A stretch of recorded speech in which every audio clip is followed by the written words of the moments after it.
ahlul ahwa, ahlul batil, ya, ahlul ta'wil, di dalam mereka menetapkan sifat-sifat Allah, mereka menempuh dengan jalur pertama at-tamtsil, kemudian at-ta'til, kemudian at-tahrif. Iya. Apa maksudnya? Ketika mereka mendengar satu sifat dari sifat Allah, Allah beristiwa, langsung mereka permisalkan dengan makhluk. Ini namanya apa? Tamtsil. Kenapa mereka permisalkan dengan makhluk?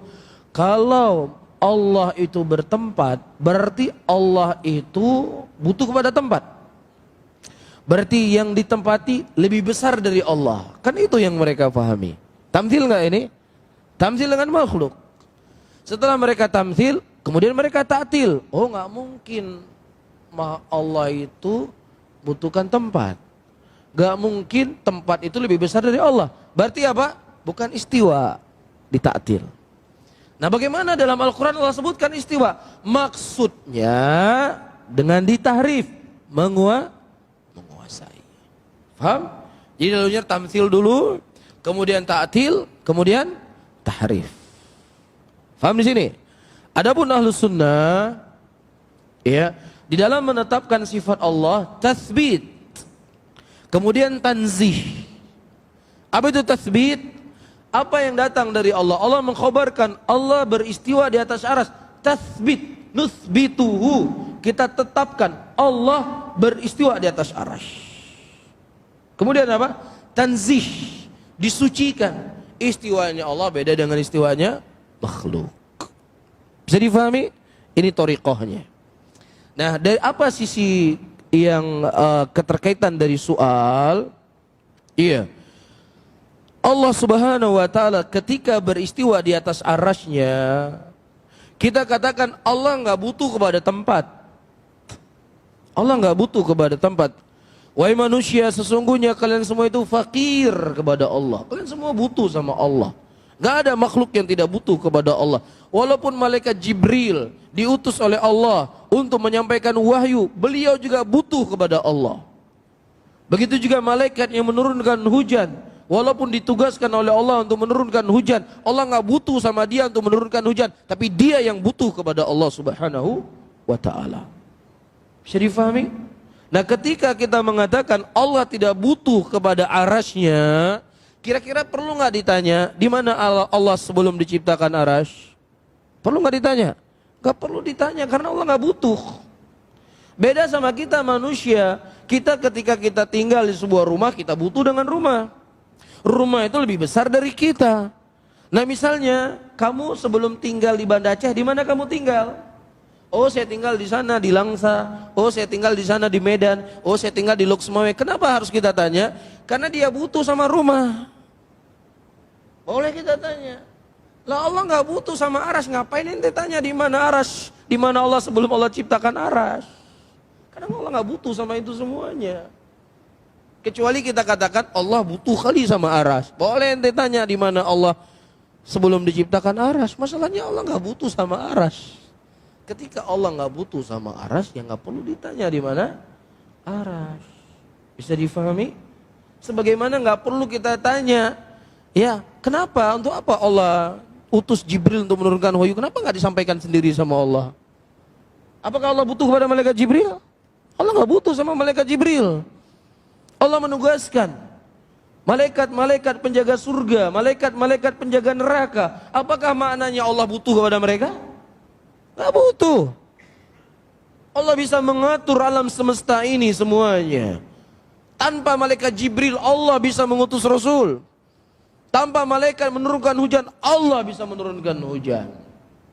Tapi kenapa Allah Subhanahu wa taala menugaskan mereka?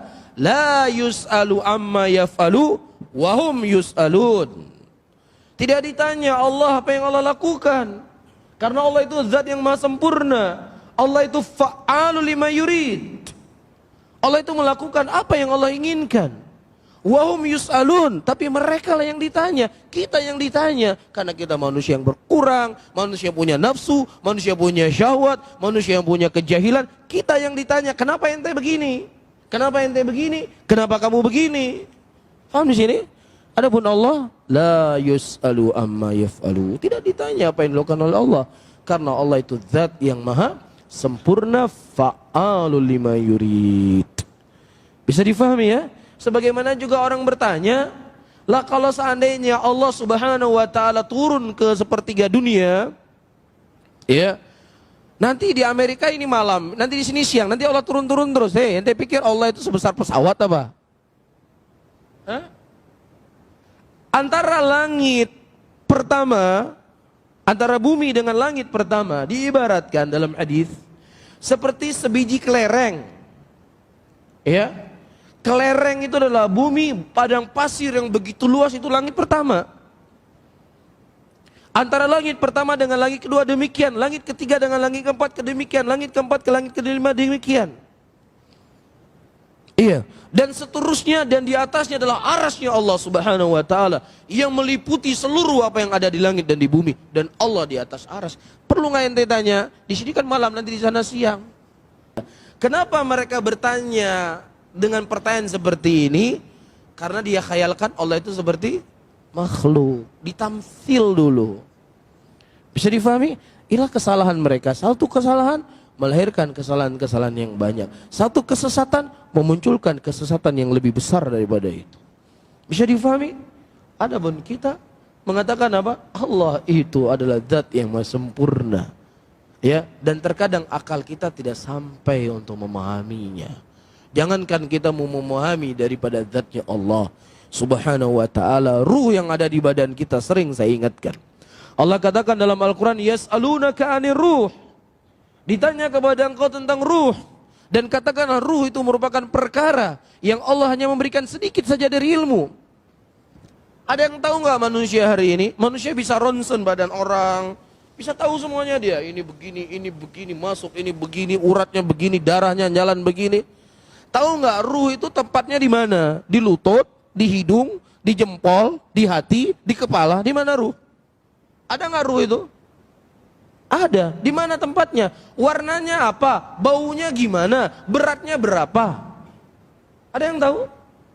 Itu makhluk yang ada di badan kita, lengket sama kita ini, ada dia di sini. Gak tahu kita. Kenapa? Karena Allah telah mengatakan yas'alunaka 'anir ruh. Mereka bertanya kepadamu tentang ruh, tidaklah Allah memberikan ilmunya kecuali sedikit saja. Lah ente mau bicarain tentang Allah? Hah? Sesuatu yang di badan ente aja ente nggak ngerti.